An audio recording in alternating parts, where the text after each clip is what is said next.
if you want to be successful on social media nowadays, you need to create content for the people, not for yourself. A lot of people go out there and post 1-2 posts and they get 100 views and they get discouraged and they quit. But it's not overnight success. If you keep postponing that start, then you keep postponing your success. If you're not authentic to yourself on the longer run, you're gonna lose your purpose and lose your identity. Hello, everybody. I'm super excited today. We have very special guests on the podcast of the Supercharged. And we're going to be talking about AI, videos, content. And I know that everybody is super excited about that because I get a lot of questions. And today I have Ivan here, Ivan Unfiltered. Yes. And he's a content creator, brand strategist, and visual storyteller. He's doing that for more than 8 years, and he has a big agency based in Las Vegas. They're producing one of the biggest podcasts, the Vegas Voices in Vegas, which is super exciting. We're going to talk about that too. Hi, Ivan. Thank you so much for being here today. Thank you for having me. I appreciate you took the time to do that interview while I was here in beautiful Miami. Wonderful. Yes. Great that you're here. And tell us a little bit more about you and about what you're doing right now. Right now, I run Viral Video Labs, which is my agency. We are based in Vegas, but we actually service clients pretty much all over the West Coast. I have clients in California, Utah. I'm about to sign up a client in Arizona as well. So I do fly a lot to create content for different businesses and personal brands. And also, as you mentioned, the Vegas Voices is one of my big projects that we've been working on in 2025. And we filmed like 50 episodes so far. And we're excited to film another 50 in 2026. That's amazing. A little bit about my background. I started creating content by accident. My wife started a business with makeup back in 2015. And as she was growing bigger, she needed somebody to help her with her content. So I kind of took on the role. And then later down the road, I quit my job to start doing another business, also online, which unfortunately failed. And then I got into life insurance business. And I quickly realized how expensive the leads are. So I figured if my wife can create business with her content, why can't I? Right. So I started creating my own content, and then a mutual friend of ours, actually, Sergio, he noticed what I'm doing, and he owns a Facebook marketing agency. So he was like, "Hey, Ivan, you're already doing this so well. Why don't you start doing it for my clients as well?" And that was 3 years ago when Viral Video Labs was born. Right now, we're servicing about 16 businesses, hoping to get it up to 30 by the end of 2026. So yeah, big goals. That's wonderful. That's what it's all about. And I saw your content and your videos, and they look very, very well put together. They are very cinematic, strategic all at once. So, how do you define your creative identity right now? My creative identity, I mean, honestly, I try to be as authentic as possible on my videos. I'm not as consistent as I want to be on my content just because I'm so busy with creating content for everybody else. But this is about to change next year, hopefully. I'm planning to start increasing my output to about 3-4 videos a day, and just want to showcase myself, my business day to day. I feel like social media is glorifying being an entrepreneur way too much. Yes. And I want to just show the real day to day grind and the struggle and what's really happening behind the scenes. That's beautiful. Yeah.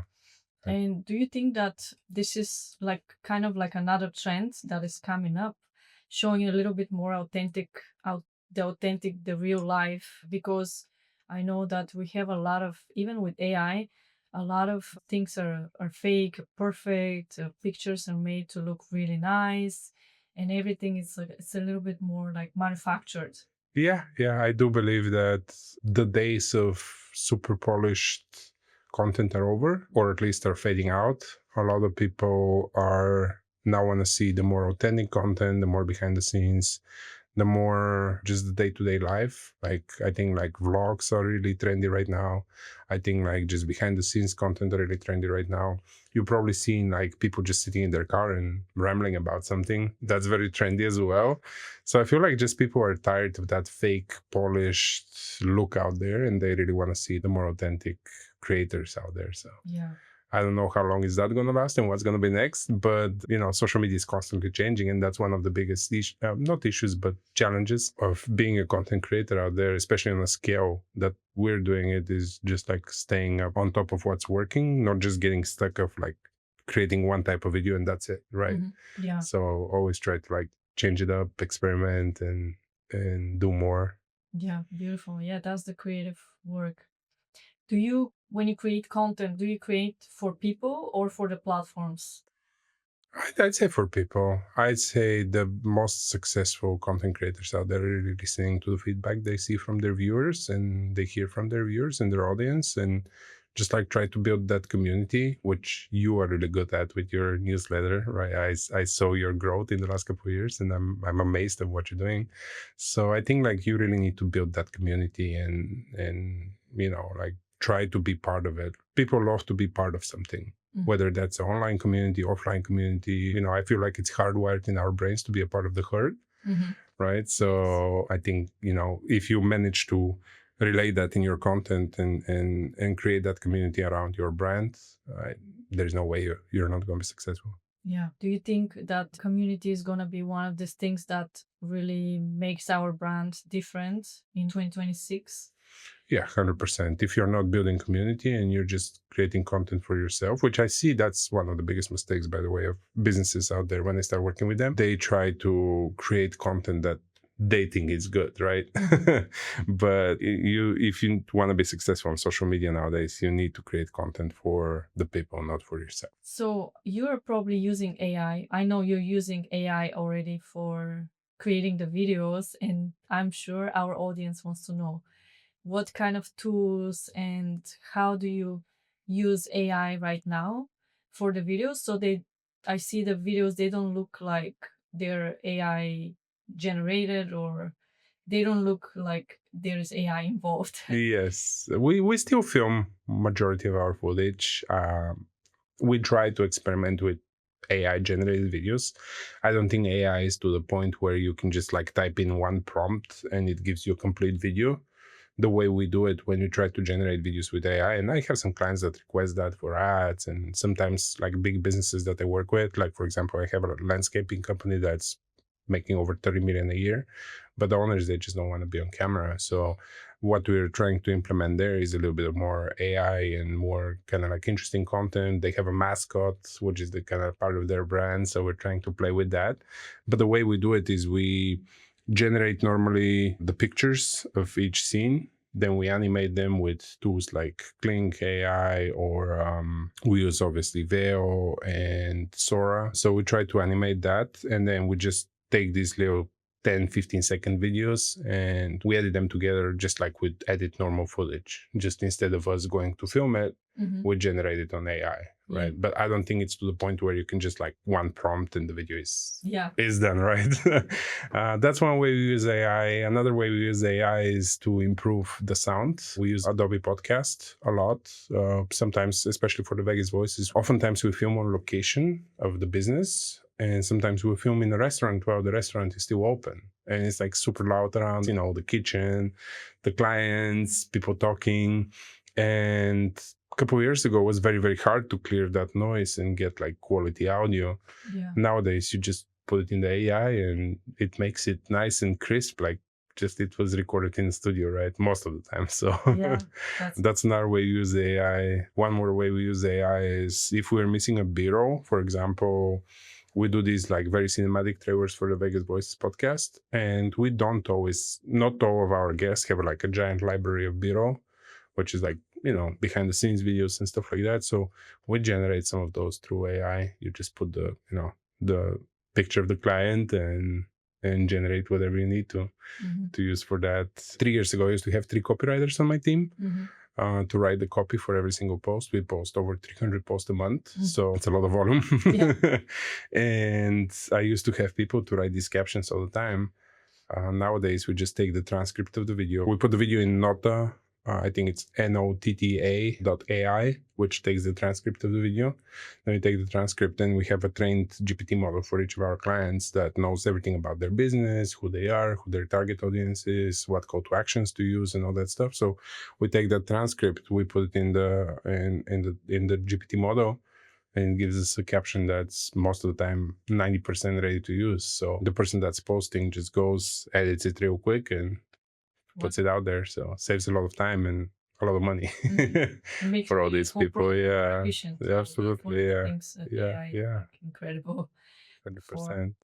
So, how do you think AI is going to change this content creation or the platforms that we use in the future? For example, in the next year or two. Yeah, I mean, I see a lot of like stupid stuff out there that Yeah. gets millions of views. Like a bear goes out of nowhere and gets into the trunk of a car, or like some crazy like tiger jumping off a car, or something like crazy AI stuff that are like, you can tell it's AI generated. Yeah. But people go crazy in the comments. Oh, this is AI. I'm so sick of AI, or this, that, right?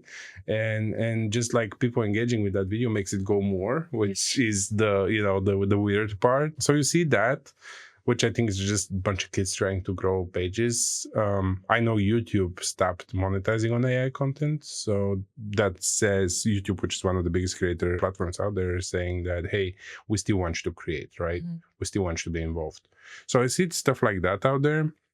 On the other hand, I see some amazing trends. Like last couple of days, I've been noticing a trend where they show actors of a movie, like movie from the 90s, for example, how they looked back then and how they look now. And some of them are passed away. So they have like a little angel wings on them. And that's actually a pretty cool trend. I really enjoy watching it. So I cannot really say where it's going to go. I know that it's going to make content creation much easier for a lot of people, and it's going to open the door for people who are inclined to learn and want to put the effort to learn.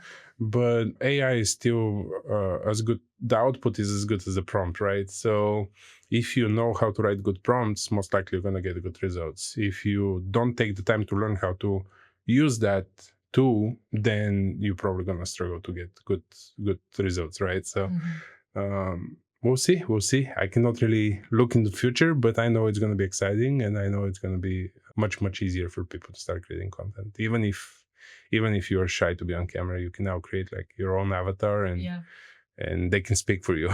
You just kind of type what you want them to say, right? Yeah. I think sometimes I cannot recognize the real from the avatar videos, and they like just talking head videos. Yeah. But from the sound, I can recognize. Yeah.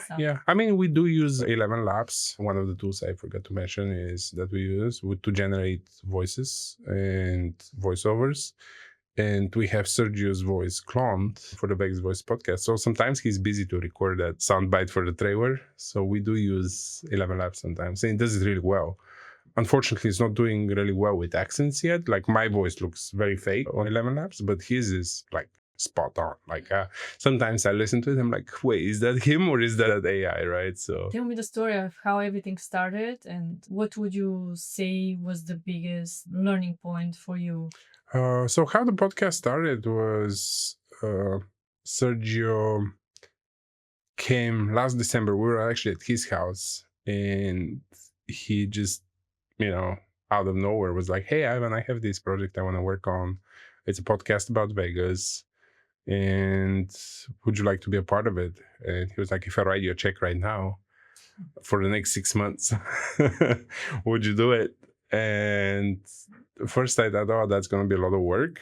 But then I thought about it. First of all, I needed the money at the time. Last year, my agency wasn't as big as this year, which I think like big part of my growth is the podcast and just meeting so many people in Vegas. But, I was like, yeah, I want to take on that project. I was thinking about starting my own podcast at the time. And running a podcast actually takes a lot of resources. It costs us right now probably about $3,500 a month just to produce these 4 episodes with all the short videos, with the studio time and everything. So as of right now, part of it, about 2/3 is funded by Sergio and about 1/3 is funded by me. And we kind of like look at it as our own child. There is no profit or any other goal out of it outside of us building a giant network in Vegas, and we also want to showcase people of Vegas. I think like Vegas is such a like boiling hub of so many different people that deserve to be heard.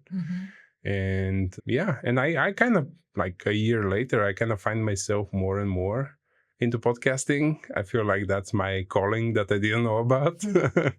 And I'm excited. I'm actually started my own podcast this year. I'm 2 episodes in, and I'm unfortunately not very strategic with filming. I just film when I have the opportunity to do it. I need to be more consistent with that. But another passion project I want to mention is that me and you are both Bulgarians. And I actually, last 2 nights ago, when I was talking to you, I kind of got the idea that to start a podcast about Bulgarians in America. Like, I think like this is a very interesting topic of people who emigrated here and why they did it.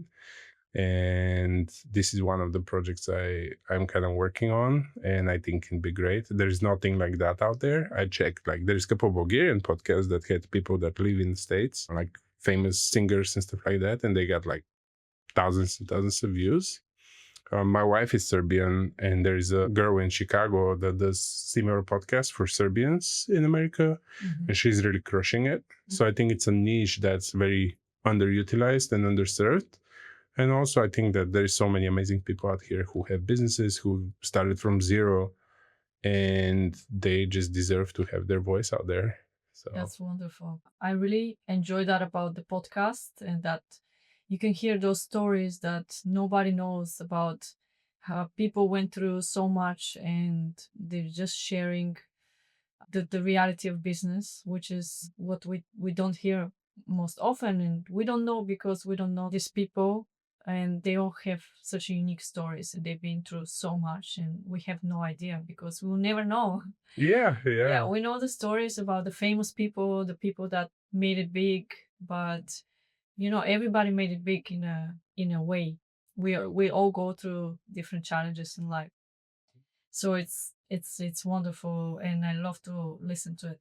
Yeah, and just sitting with somebody and having a nice, honest conversation. I think like nowadays we live in an environment when everybody's online, everybody's on their phone, everybody is, like communicating online, and I feel like that person-to-person interaction is getting more scarce and more far and in between. So us podcasters being able to keep that alive, I think that's really good. Yeah.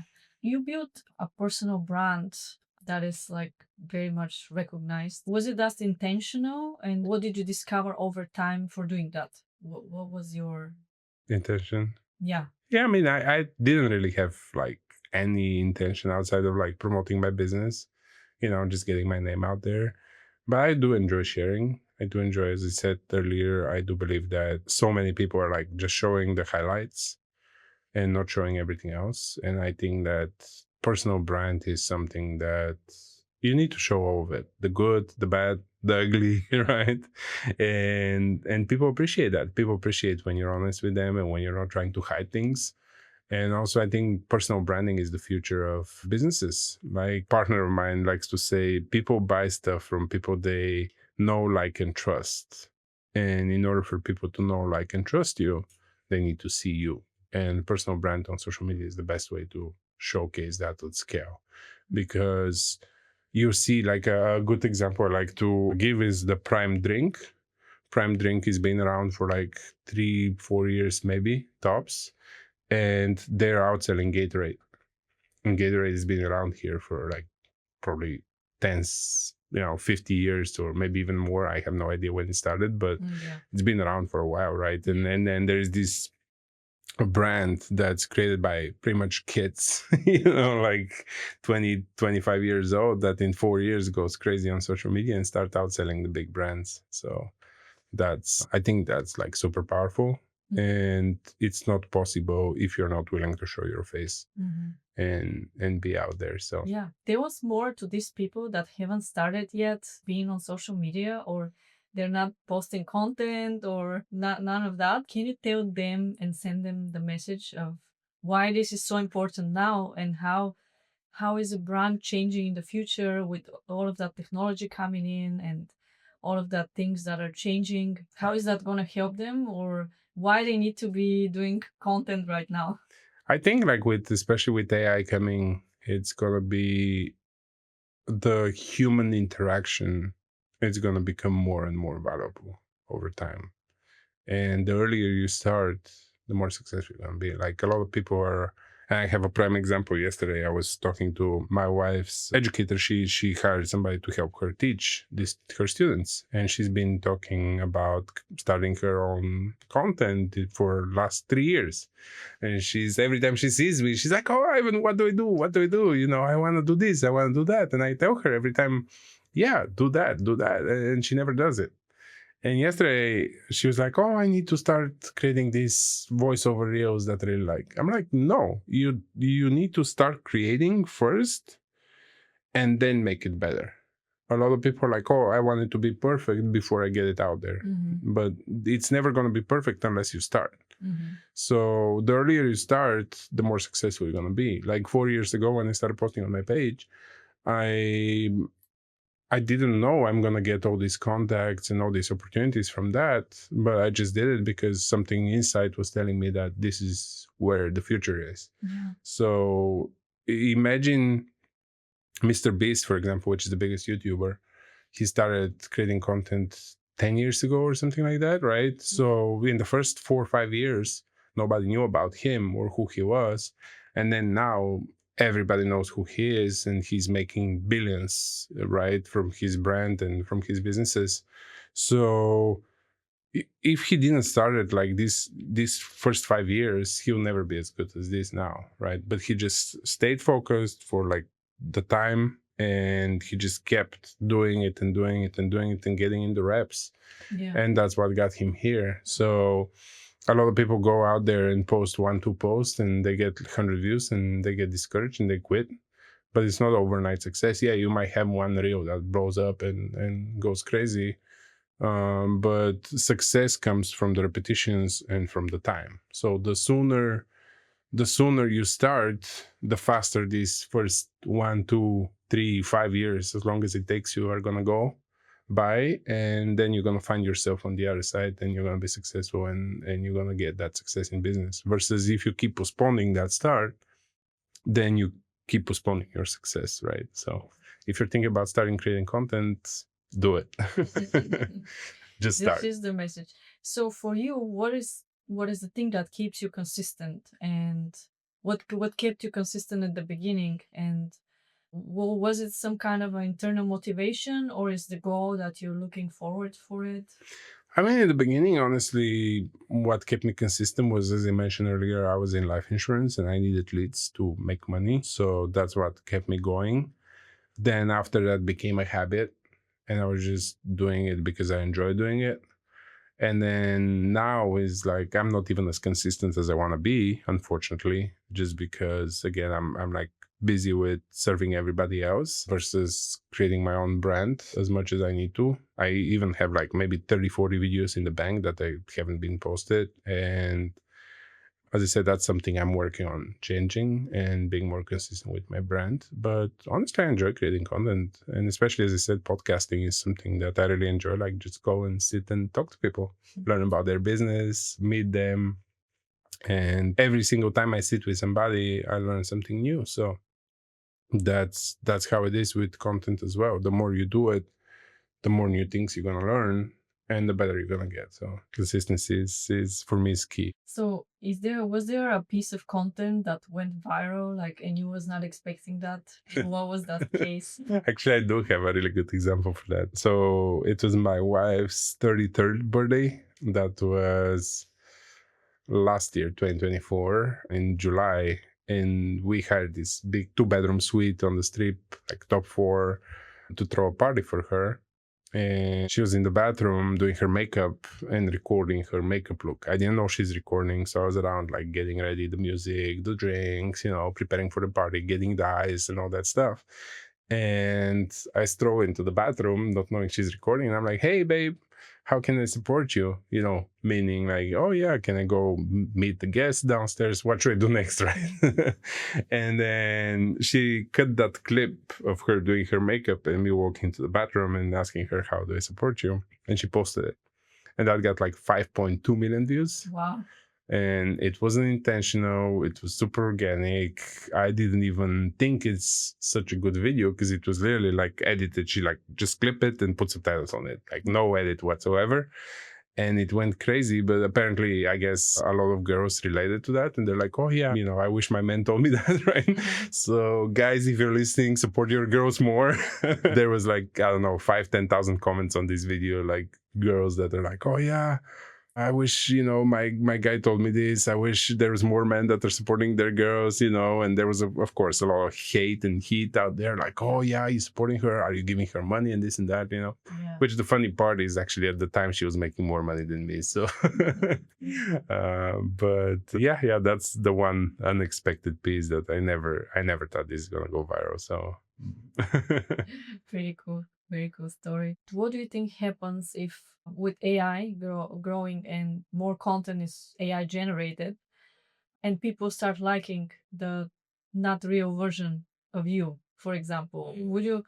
What would you think it's gonna be better to try to be as close as possible to the real self or just create anything to get virality? I think still the being yourself is more important, at least for me. I know people out there like just chasing views, and some of the platforms will pay for views, so that's also another thing. But I feel like if you're not authentic to yourself on the longer run, you're gonna lose your purpose and lose your identity, right? If you're fake out there, and people are gonna know that, it's just like at some point it's gonna shine through, right? So yeah, you can create your avatar and have AI create content for you and still be authentic, because again, you're the one giving the prompt, right? It's not the AI thinking on its own, at least not yet. Yeah. So we'll see what the future is gonna show, but I feel like again, like you being you and you being authentic is more important than the views, at least for me.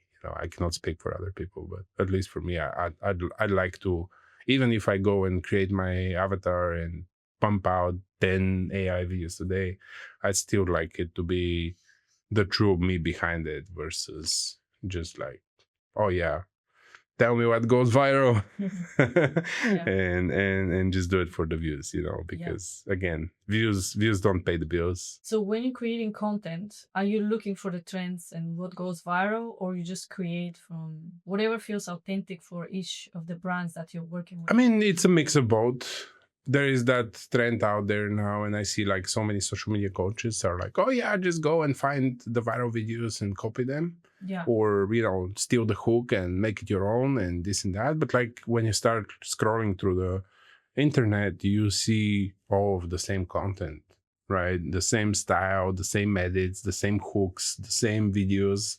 Yeah. And it all becomes once, and people get tired of it. So even if that video, the original video, got like 10 or 100 million views, then the second copy got 5 million, then the third copy got 1 million, then the 100 copy may get 100 views, right? Because people are like, oh yeah, I've seen that already.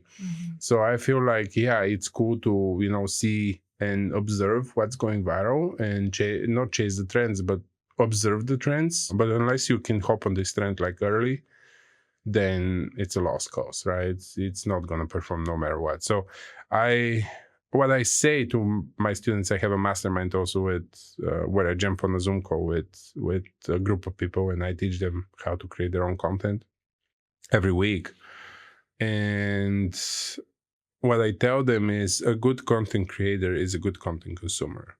So when you see a video going viral, ask yourself, what grabbed my attention here? What made me stop the scroll? Was it a hook that was spoken? Was it a hook that was visual? Was it a hook that was music? Was it something that was on the screen, right? What made you stop the scroll? Then ask yourself, what kept me looking at that video, right? And then kind of analyze the formula or the format that video has and what made it go viral, and try to recreate it on your own, or at least implements these parts in your own content, but don't copy it word for word, right? I feel like the formula is the same, right? It's people are curious creatures. So if you manage to keep the curiosity from the beginning of the video to the end of the video, you're gonna get the views, people want to see what's happening at the end, or what we call the payoff in the industry, right? Whether that's something they'll learn, whether that's something entertaining they see, whatever that is at the end. If you manage in the first 2 seconds of the video to open that curiosity gap and make them curious to stay throughout the whole length of the video and see what's happening at the end, that video is going to perform no matter what. So that's, for me, is the key. It's not the hook, it's not the video, it's opening up that, spiking that curiosity in people and keeping it until the end of the video.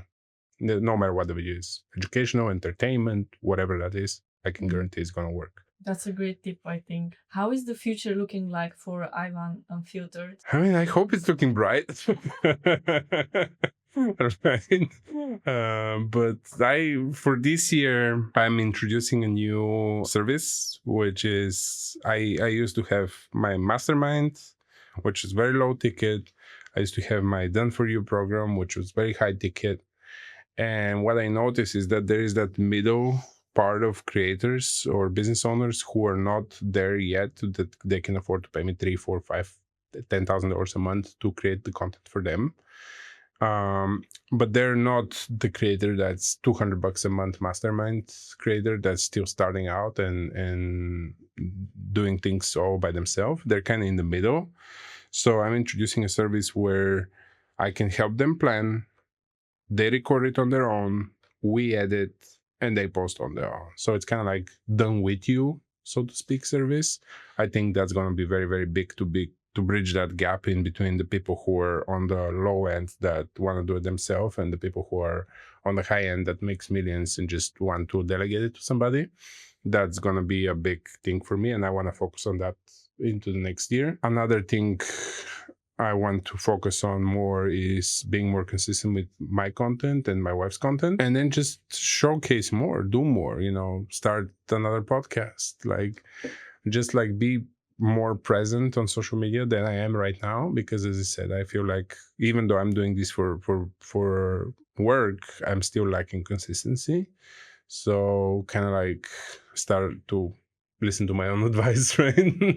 and be more consistent and get the volume out there. That's what's coming for me next year. And also another big thing that I learned through this year is that just say no more often. Last year I've been saying yes to a lot of things that I should have not said yes to, just because it felt like, oh yeah, I can use the couple grand a month extra, or I can, work with this business, but then they don't want to be on camera. They don't want to do this. They don't want to do that. And then really stops me from helping them the way I can help them, just because they're not a good fit for me.